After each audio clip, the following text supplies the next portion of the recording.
जम्मू कश्मीर और राजस्थान के सीमावर्ती इलाकों से इस वक्त जो खबरें आ रही है वो बेहद चिंताजनक है और साथ ही सतर्कता की मांग भी करती हैं। हालात अभी पूरी तरह सामान्य नहीं हुए हैं और स्थिति की गंभीरता को समझना बहुत जरूरी है। जम्मू कश्मीर पुलिस ने साफ तौर पर सीमावर्ती गांवों के निवासियों से अपील की है कि वे अपने घरों को वापस न लौटे। वजह यह है कि पाकिस्तानी फायरिंग के बाद उन इलाकों में अब भी जिंदा गोला बारूद बिखरा हुआ है जो कभी भी विस्फोट कर सकता है। बारामूला, बांदीपोरा और कुपवारा जैसे संवेदनशील जिलों से 1.7 लाख से अधिक लोगों को सुरक्षित स्थानों पर पहुंचाया गया है। इन गांवों में पाकिस्तान की ओर से हुई गोलाबारी का खतरा इतना ज्यादा था कि यदि समय पर निकासी न की जाती तो जान माल का भारी नुकसान हो सकता था।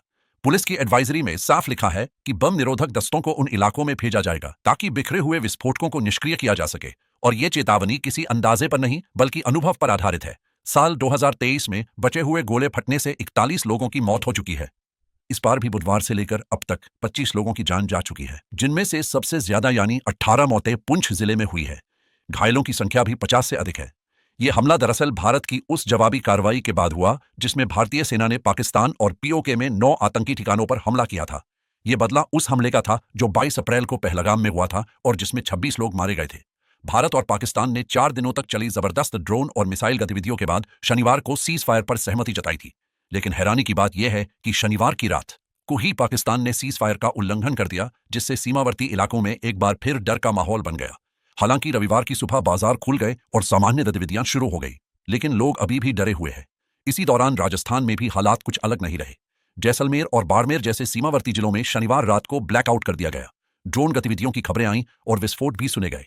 उत्तर पश्चिमी रेलवे ने कुछ रेल सेवाएं फिर से शुरू कर दी हैं, जिन्हें पहले तनाव के कारण रद्द कर दिया गया था, लेकिन ड्रोन गतिविधियों के चलते सुरक्षा को लेकर चिंता बनी हुई है। जैसलमेर निवासी रेवंत सिंह ने बताया कि शनिवार की रात को भी आसमान में ड्रोन देखे गए, यानी ये साफ तौर पर उस सैन्य सहमति का उल्लंघन है जो दोनों देशों के बीच हुई थी।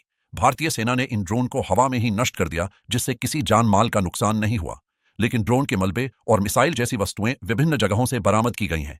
सीमा पर हालात धीरे धीरे सामान्य हो रहे हैं, लेकिन खतरा अभी भी बना हुआ है। ब्लैकआउट की अवधि को कुछ इलाकों में कम कर दिया गया है, लेकिन चौकसी में कोई कमी नहीं की गई है। ये पूरा घटनाक्रम बताता है कि सीमावर्ती इलाकों में रहने वाले नागरिक किस तरह दोहरी मार झेलते हैं। एक तरफ सुरक्षा की चिंता, दूसरी तरफ अपने घर, जमीन और जीविका से दूर रहना। अब सवाल यह है कि क्या पाकिस्तान इस बार वाकई संघर्ष विराम का पालन करेगा, और क्या हम अपनी सीमाओं को उस स्तर तक सुरक्षित कर पाएंगे जहां नागरिकों को बार बार विस्थापन का शिकार न होना पड़े। आपका क्या मानना है? क्या यह संघर्ष विराम टिक पाएगा? क्या पाकिस्तान पर भरोसा किया जा सकता है? अपने विचार कमेंट में जरूर बताएं, वीडियो को शेयर करें और चैनल को सब्सक्राइब करना न भूलें।